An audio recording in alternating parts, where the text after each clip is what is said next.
Your Excellencies, once again, good afternoon, and I welcome you to this virtual 18th Extraordinary Summit of the EAC Heads of State and Government.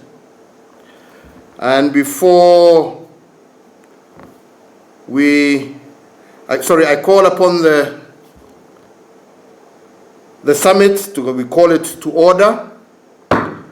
According to Rule 11 of Rules of Procedure for the Summit of the Heads of State and Government, the quorum is all partner states' representation, and we are certain that all partner states are in attendance. We are all there, so the meeting is indeed called to order. The second agenda item is a constitution of the Bureau. And I call for the Constitution of the Bureau with the Republic of Kenya in the chair and the Republic of Burundi as rapporteur.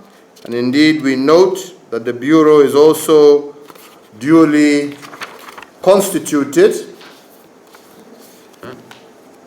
And I now welcome you to this 18th Virtual Summit of the East African Heads of State and Government.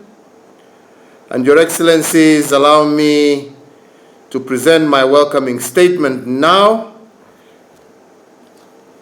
But before I do so, Your Excellencies, I would like to request that we all stand for a minute's silence in remembrance of President Magufuli, who was with us at the last summit and who unfortunately has passed on. And I would call on Your Excellencies and all ladies and gentlemen present that we may stand for 1 minute silence in his remembrance. Your Excellencies, Heads of State and Government of the East African Community, honorable members of the East African Council of Ministers, the Secretary General of the East African Community, all our invited guests, distinguished ladies and gentlemen. First, let me thank each and every one of you for honoring my invitation to this 18th Extraordinary Summit of the East African Community Heads of State and Government at such short notice. We are meeting at a unique time when all of us are faced with yet another variant of the COVID-19, the so-called Omicron variant, which is said to carry a high risk of infection. The variant may explain the infection rate spikes that each of us are now witnessing in our respective countries, across our region, the continent, and the globe. In moments like this, our unity and common purpose is tested, and the temptation may be to look inward and to seclude. However, when faced with a crisis such as COVID-19, the articles of our common treaty remind us that we are greater together than the sum of our parts. Our greatest strength is without doubt our unity, and when we come together, nothing is truly impossible for us to achieve. We are therefore challenged in this fifth wave of the disease to work much closely together and to align our health protocols, and I am glad to note that the resolve of the East African Community partner states to work together and put in place well-aligned strategies to fight the pandemic has been emboldened. Your Excellencies, ladies and gentlemen, let me conclude my welcoming remarks by challenging us all to reflect on what has been done and also what ought to be done. Most importantly, as we set our eyes on the third decade of our community, let us collectively ponder on the opportunities uniquely presented by the proposals that necessitated today's session and the continued success of our shared project. I therefore invite this summit to ponder on the progress of the community and reflect on the opportunities ahead for the people of Eastern Africa. With these remarks, I do hereby declare the 18th Extraordinary Summit of the East African Community duly convened and ready for today's business. I thank you. Allow me now to make my short statement, and I begin with Your Excellencies, Heads of State and Government, Honorable Members of the East African Community Council of Ministers, the Secretary General of the East African Community, all our invited guests, distinguished ladies and gentlemen. I once again thank you all, especially you, Your Excellencies, for honoring this invitation to this 18th Extraordinary Summit of the East African Heads of State and Government. Despite the challenges that we continue to face, I am personally encouraged by the fact that our quest for a path of greater solidarity and shared prosperity within the region has continued to deepen. Indeed, it is notable that work is progressing well in the implementation of the 4 pillars of the East African community integration, namely the customs union, the common market, the monetary union, and ultimately the political federation. A key plank of our deliberations today was progressing the aspirations of our brothers and sisters in the Democratic Republic of the Congo to join with us in the East African community. I consider this as a testament of not only the success of the East African community, but also the opportunities that remain untapped. This is also an affirmation of our efforts to deepen integration and widen cooperation, as aptly captioned by the theme of this summit. Today we also considered the proposal on how to foster the effectiveness of the summit by addressing the quorum rules for the Summit of East African Community Heads of State. The proposal to relook at the quorum rules, I believe, was in recognition of the burden of responsibilities vested on heads of state, which also recognizes the unique role placed on heads of state and government to individually champion the cause of our community. The call today is a reflection of the delicate balance that inspired the architecture of the Treaty on Rules of Quorum, and I look forward to further discussion on this issue at our next Ordinary Summit in Arusha next year.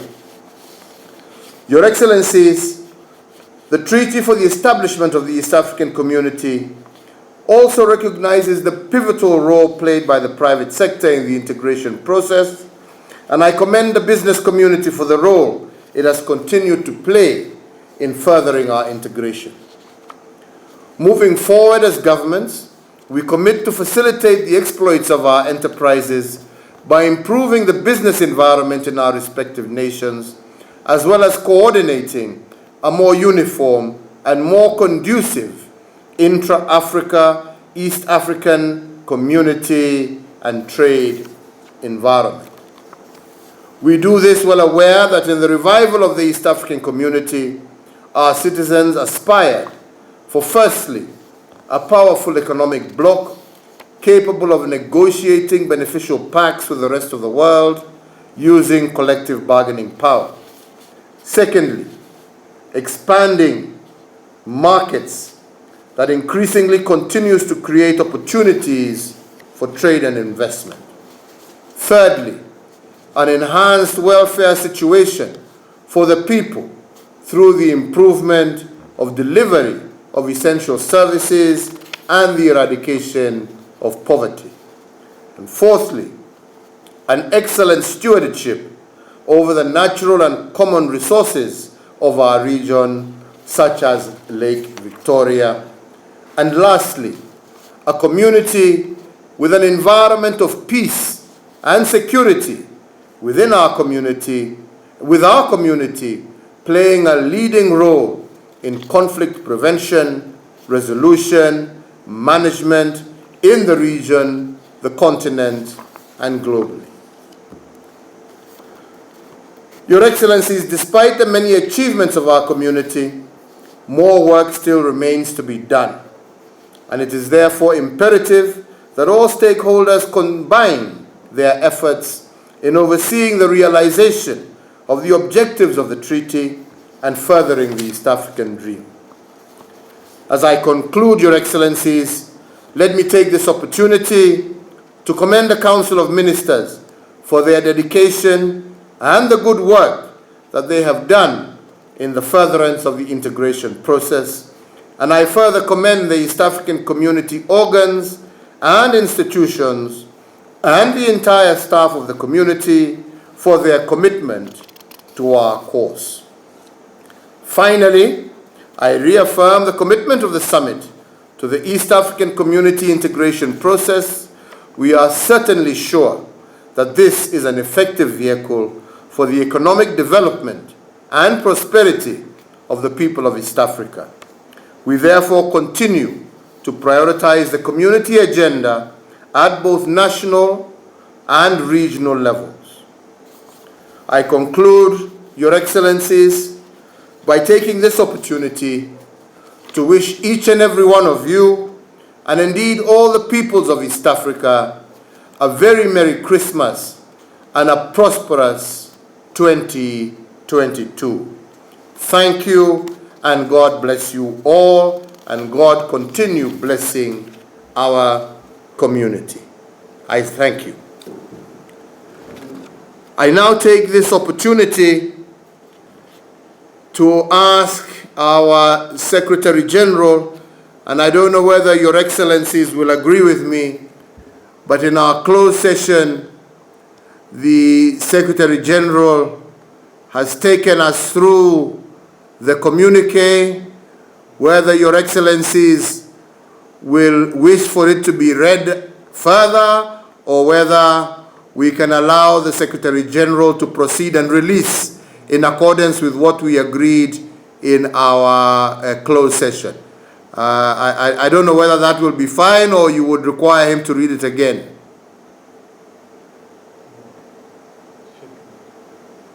No need, President.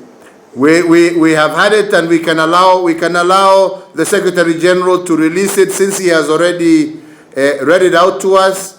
And then, Secretary General, you can circulate for our signature as you normally do. Secretary General? That is noted. I will issue the communique as agreed in the closed session. I thank you. I therefore, Your Excellencies, with that, we will agree that the Secretary General will follow up on the signing of the communique in accordance with our rule of procedure and circulate to heads of state for their signature. And then say, Your Excellencies, we have come to the end of the 18th Extraordinary Summit.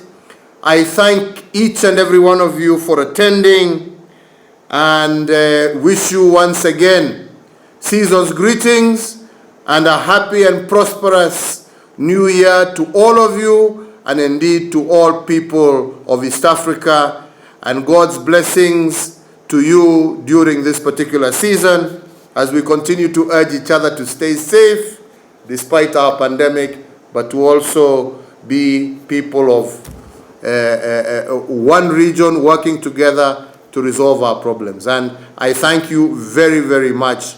And with that, I call the meeting to close, but request the Secretary General for the national anthem as we close. Thank you.